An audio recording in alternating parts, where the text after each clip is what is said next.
part of a minority group, you are more likely to go vegan.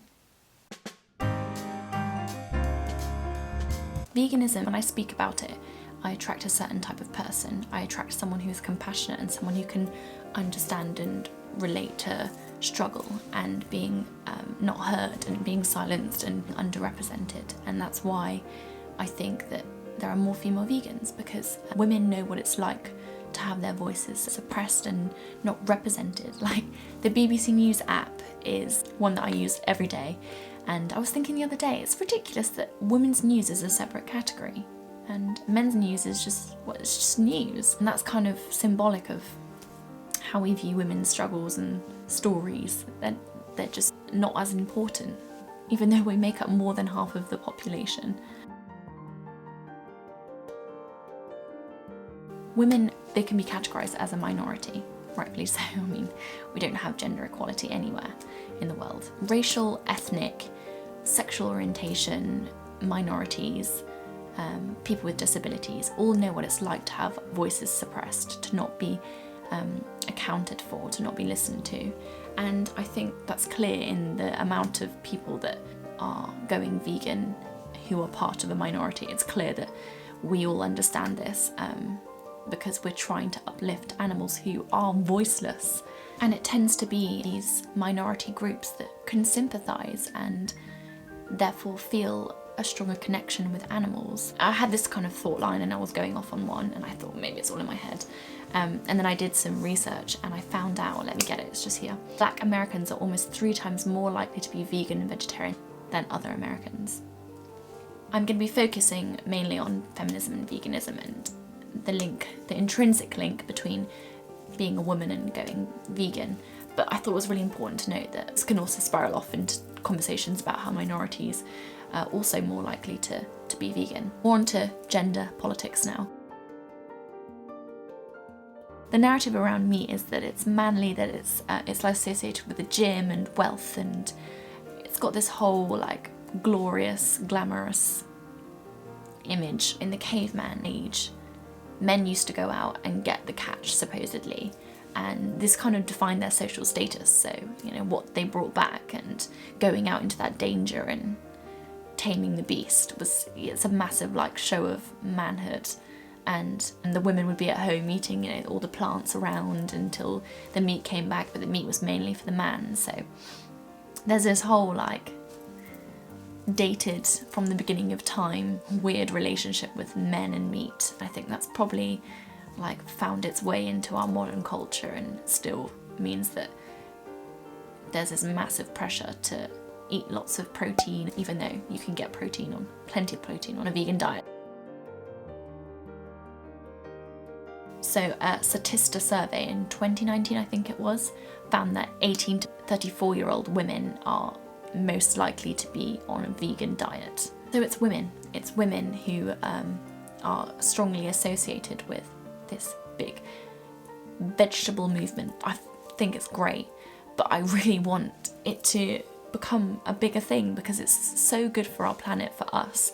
So why this is the case? Why is it that women are more inclined to go vegan than men? Women who identify themselves as feminists, or who don't want to associate themselves with the word, but they recognise that there's inequality, there's a massive gender imbalance and things just aren't fair. They recognise that the world isn't a beautiful, glorious place all the time. You know, that Santa isn't real and parents aren't always right, and free range doesn't mean happy hens.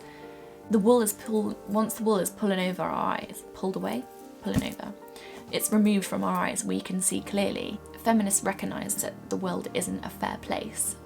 People who are aware of this are more likely to question other aspects that we are okay with that are still present, and that is this massive obsession with eating animals. Feminists aren't living with rose-tinted glasses on. They recognise the world for what it is, a highly flawed and unjust place. And rebellion can be taken in the form of veganism. So women can say, no, I'm not going to eat this food and put this into my body. I'm going to take control of my body and what I put in it, and I'm not going to listen to what you're telling me is good for me. Even the suffragettes, the women that fought for our our right to vote today were going along this line. They were vegetarian, and they were obviously back then the main cooks, because it's way back. It was normal that women were in the kitchen cooking for their families, for their husbands. Their way of kind of asserting their dominance was to cook only vegetarian food. And I think that's quite cool.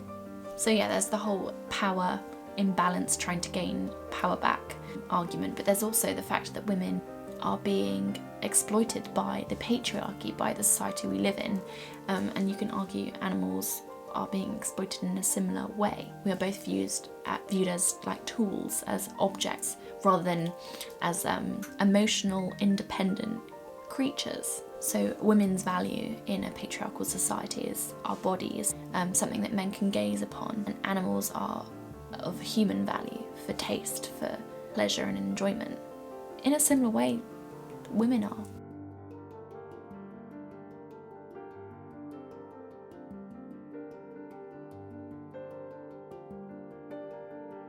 Being emotional is something that's stereotypically associated with womanhood. I was thinking the other day about how, you know, they say in a heterosexual relationship, when a guy and a girl break up, the woman typically gets over it quicker because they face the painful reality quicker.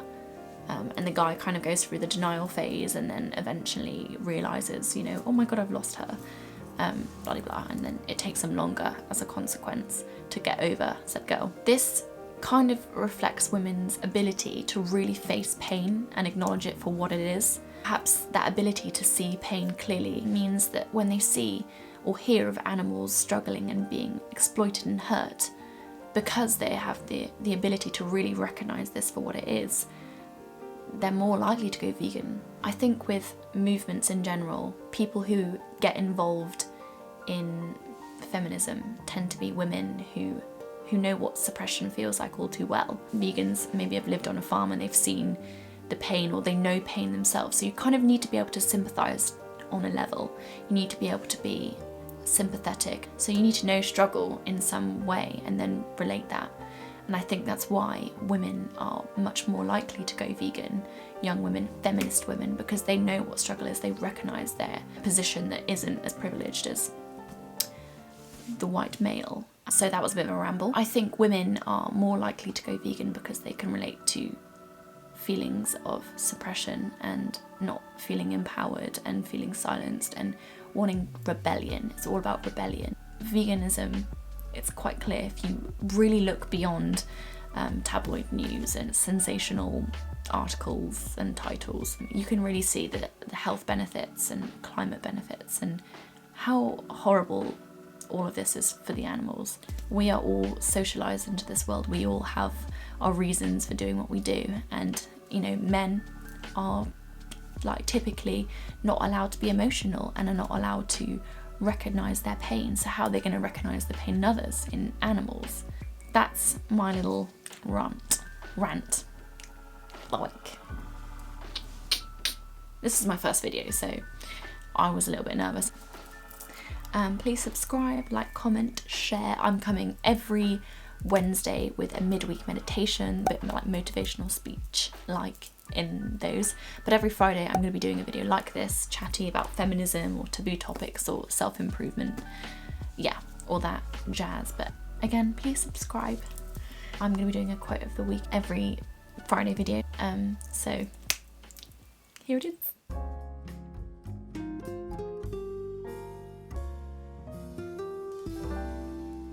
Feminism. Look it up.